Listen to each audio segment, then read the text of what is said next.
ระต่ายคือมองพักใจชายคนหักพายจากใจสาวลบมานอนลีตั้งแต่วันที่ไอหูข้าวว่าสิมีผู้บ่าวมาขอเจ้าไปแต่งดองอยากอายคนมองแท้ขะดองจนหน้าจอยหากคือเขาแย่งไปจอยคนเงินน้อยได้แค่มอง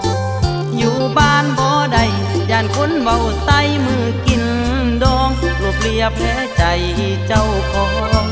ในกระท่อมเดียวดาน้ำตาอ้ายหยอก